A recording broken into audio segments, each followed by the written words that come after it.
The Parting of the Ways is the 13th and final episode of the revamped first series of the British science fiction television programme Doctor Who, which was first broadcast on June 18, 2005. It was the second episode of the two-part story that featured Christopher Eccleston making his last appearance as the Ninth Doctor and marks the first appearance of David Tennant as the 10th Doctor.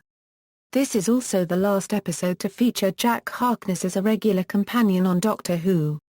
Jack would appear as a guest companion in the Series 3 finale Utopia, The Sound of Drums, and Last of the Time Lords, and again in the Series 4 finale The Stolen Earth/Journey's End.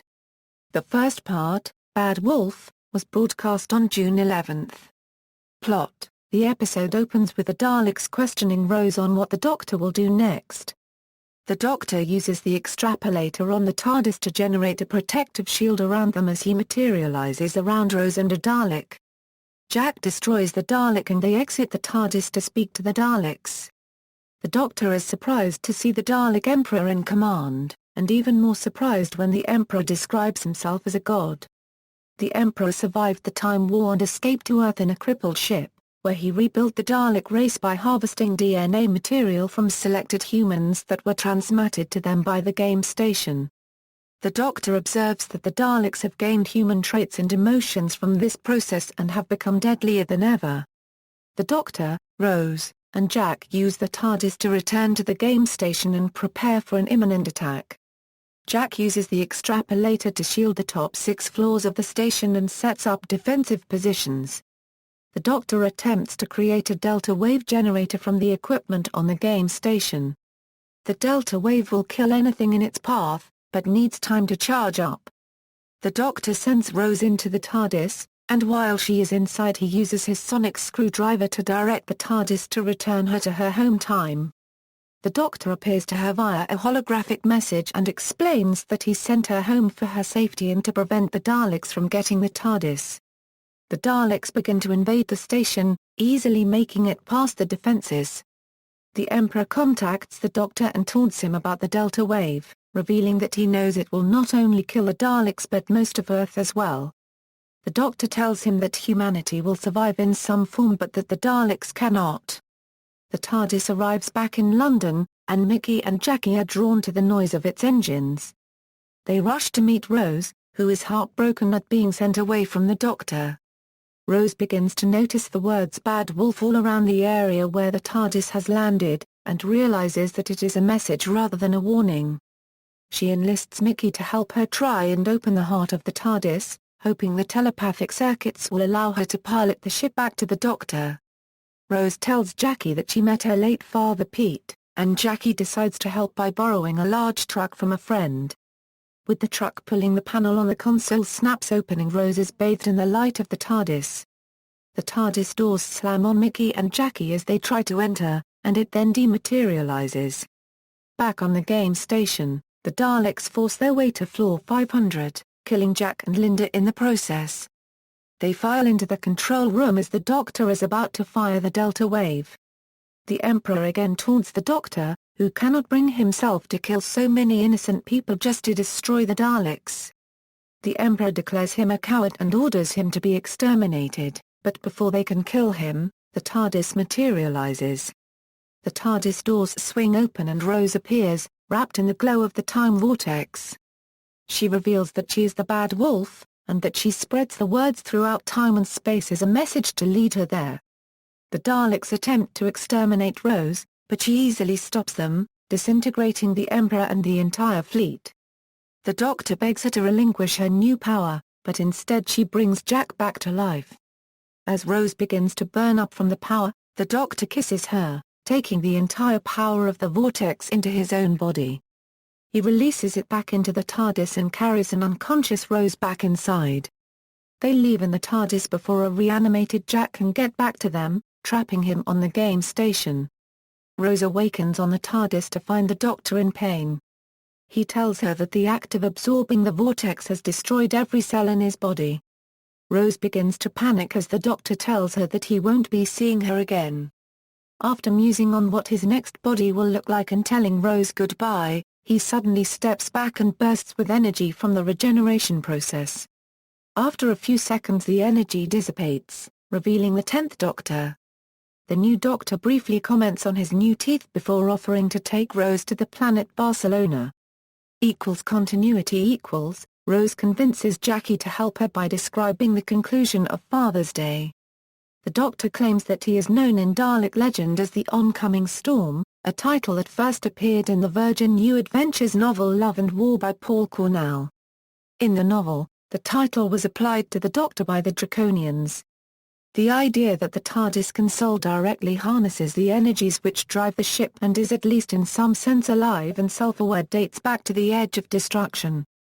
Rose claims that the TARDIS has no defenses. However, earlier stories in the original series have established that the TARDIS is protected by a force field generator of considerable strength. In addition, the TARDIS has a hostile action displacement system, seen in the Crotons, which teleports it away from potentially devastating attacks. Jack destroys the Dalek in the TARDIS with his one-shot weapon. In The Hand of Fear the Doctor claims that the inside of the TARDIS exists in a state of temporal grace which prevents weapons from being fired inside it, although the circuit was not working by the time of Earth shock. In Let's Kill Hitler, the 11th Doctor confirmed that he had been lying about the temporal grace. The last Dalek story to feature an Emperor Euro, who was the Daleks' creator, Davros Euro, was Remembrance of the Daleks. The Emperor in this episode represents a return to an earlier concept of the Daleks' leader, seen in The Evil of the Daleks. Whenever the Daleks had an on-screen leader in later appearances, it was a Dalek Supreme or Davros. The Emperor Dalek's final words are "I cannot die." The same words said by Davros at the conclusion of Resurrection of the Daleks when he is apparently dying from a virus. In Davros's case, he survived to return another day, but whether this Emperor does remains to be seen. He is mentioned later in Doomsday by Rose and the Doctor and again by the cult of Skaro and Daleks in Manhattan. He is also mentioned in School Reunion by Rose to Sarah Jane. This episode was also mentioned in the Season 2 episode Age of Steel. At the end of the episode, Mickey Smith recalls to Jake Simmons how he saved the universe with a big yellow truck. This would refer to the rescue vehicle used to pull open the console of the TARDIS, allowing Rose take control of the TARDIS via telepathy. Production: This was the first episode in the series which was not given a press screening prior to the broadcast. Radio Times stated, no preview tape was available for this episode. The episode was, however, screened for BAFTA on June 15, 2005. According to Russell T. Davies in Doctor Who magazine, Jack was left behind because they wanted to explore the effects of the regeneration on Rose. Jack returned in the Doctor Who spin-off series Torchwood, which began broadcast in October 2006. In an interview in Doctor Who magazine, Russell T. Davies stated that an alternate ending for this episode was written and filmed, with the intention that it would be shown to press previewers to hide the secret of the regeneration. This idea was abandoned when Eccleston's departure was revealed earlier than planned. The false ending would have featured similar dialogue to the televised final scene, but the TARDIS would have scanned Rose and the viewers would have seen the display read, "Life form dying." Davies considered this scene inferior to the one actually shown, but suggested that it might be suitable as an extra on a DVD someday. On the DVD commentary, executive producer Julie Gardner and Billy Piper briefly discuss this ending, which Gardner describes as featuring Rose's death. Unlike Davies, Gardner expresses doubts that it will be issued on DVD. David Tennant's portion of the regeneration scene was actually filmed much later than Eccleston's, and without the presence of Billy Piper. Tennant's segment was recorded with him speaking to a piece of sticky tape indicating Piper's eyeline and then edited into the broadcast version. It was recorded on April 21, 2005. Eccleston's departure had been leaked early by the BBC on March 30, 2005, who claimed that he was scared of being typecast. On April 4 they admitted that this statement had been made without consulting the actor, and were forced to apologise. In 2010, Eccleston denied the typecast claim, explaining that he was not comfortable in the working environment. He later stated that he could not get along with some of the senior people. According to the Sunday Mirror, An interview for BBC's Doctor Who website that was taken down after his departure was announced revealed that Eccleston had planned to stay for 2 or 3 more years. Tennant was offered to replace the role when he was watching a pre-transmission copy of Casanova with Davis and Gardner. Tennant initially believed the offer was a joke, but after he realised they were serious, he accepted the role and first appeared in the series finale The Parting of the Ways. Tennant was announced as Eccleston's replacement on April 16, 2005. Outside references, Rose's actions create a predestination paradox. The words "bad wolf" tell her to try to get back to the Doctor, and her doing so gives her the ability to leave the words through time as messages to herself, which she then does.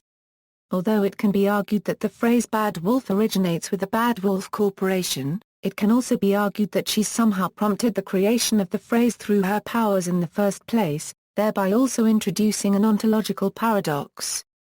Ontological paradoxes were explored in Blink, where the Doctor explains that space-time is not strictly cause to effect, and serve as a major plot device in Time Crash. The Doctor himself moves in a fictitious 5-dimensional setting, and perhaps a 6-dimensional setting. Broadcast and reception, The Parting of the Ways received overnight ratings of 6.2 million viewers, a 42% audience share and the most watched program of the night. When final consolidated ratings were calculated, figures rose to 6.91 million. The episode was broadcast in the United States on the Sci-Fi Channel on June 9, 2006. Digital Spy's Dec Hogan wrote that the finale was something of an anti-climax, with the Bad Wolf resolution being a letdown, and the regeneration a bit rushed, and lacking in the sort of emotional tension that has been one of the series' hallmarks. SFX gave The Parting of the Ways a score of 9 out of 10, calling the two-parter Davis' finest work this season, especially praising the emotional moments. However, he felt the two aspects of The Parting of the Ways let the story down, the Bad Wolf resolution and the deus ex machina of Rose's transformation. Patrick Mulcairn of Radio Times praised the episode, stating that it was inventive, gripping entertainment, and that for the first time, Doctor Who has a proper, exhilarating season finale. Alastair Wilkins of IO9 praised the mad energy of the two-parter but felt the Dalek plan was convoluted and a whole bunch of seemingly important stuff is brushed aside in the rush to the Doctor's big moral dilemma. Wilkins also pointed out that the story had to deal with Eccleston's abrupt departure, and as a result there was little thematic build-up and the regeneration feels bolted onto the rest of the story.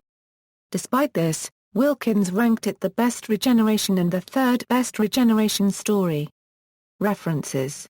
External links, The Parting of the Ways on TARDIS Data Core, an external wiki, The Parting of the Ways at the BBC Doctor Who homepage, Bad Wolf / The Parting of the Ways at Doctor Who, A Brief History of Time, Bad Wolf / The Parting of the Ways at the Doctor Who Reference Guide, The Parting of the Ways at Outpost Gallifrey, The Parting of the Ways at TV.com, Doctor Who Confidential Episode 13, The Final Battle, They Survived Through Me.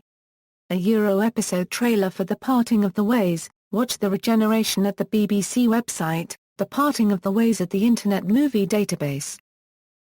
Reviews The Parting of the Ways reviews at Outpost Gallifrey, Bad Wolf / The Parting of the Ways reviews at Outpost Gallifrey, The Parting of the Ways reviews at the Doctor Who Ratings Guide, Bad Wolf / The Parting of the Ways reviews at the Doctor Who Ratings Guide.